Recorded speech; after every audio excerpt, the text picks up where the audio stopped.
Brilliance Audio.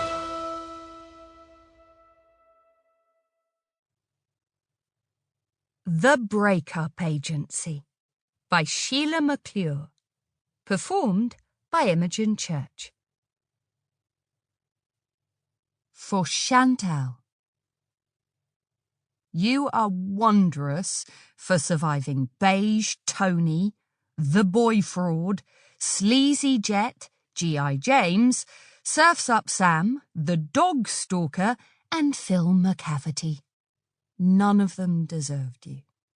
But someone does, and I can't wait until they find you. Chapter 1. Today. It was, to be fair, a perfect night to dump someone. An exquisite bouquet of misery, pouring rain, a bitterly cold wind, a restaurant soon-to-be single Dave couldn't bear. Oh, look, there was even a leak in the ceiling. Tremendous. Ellie called the waiter over and ordered some salt and pepper squid. If she'd timed things right, and she usually did, the dish would arrive shortly after Dave did. Dave hated salt and pepper squid, and Ellie hated unnecessary emotional pain, which was why they would end things tonight. After the waiter left, Ellie pulled a few strands of hair free from either side of her top knot so that they lightly covered her ears, then shared a complicit smile with the woman sitting at the table opposite her. She was offered a half-smile in return, but no lasting eye contact, as she too was tweaking her hair. Unnecessary, of course. It was perfect as it was, but Ellie wasn't surprised. The fidgets were inevitable when sitting on your own in a restaurant. Worse if you were waiting to smash someone's heart into bits. Never mind. They'd both leave with smiles on their faces, she was sure of it.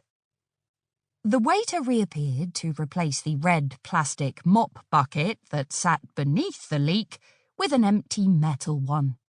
A surprisingly loud plopping sound pulled Ellie to attention. Not ideal.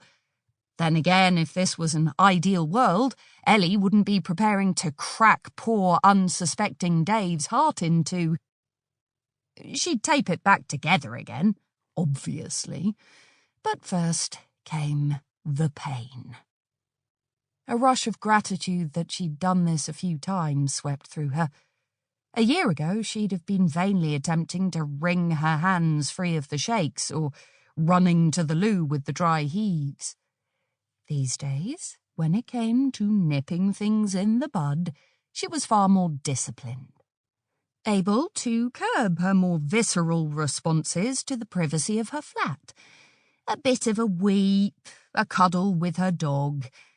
But right now, she had to be clear-eyed with only one goal in sight: singledom. Even now, it was still a revelation. What the world looked like without rose-tinted glasses. Her solitary concession of gratitude to Sebastian was that he'd enabled her to see the world very, very clearly. Discovering that he hadn't loved her after all had torn something open in her. Rather than bleeding out and dying of a broken heart, as she thought she might, the wound had unearthed a character trait she hadn't known she'd possessed. Resilience.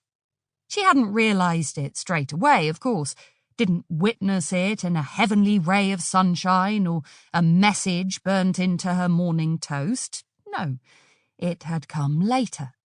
The initial wounds from the demise of her long-term relationship had cut so deep, her body had gone into shock. She'd been unable to feel the pain. The second bombshell had been that she'd wanted to feel it. So she dug as deep into her pulped emotional foundation as she could, then shape-shifted the anguish into something positive and proactive, empowering.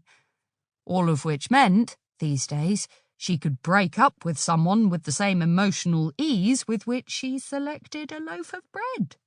It was her super. Sample complete. Ready to continue?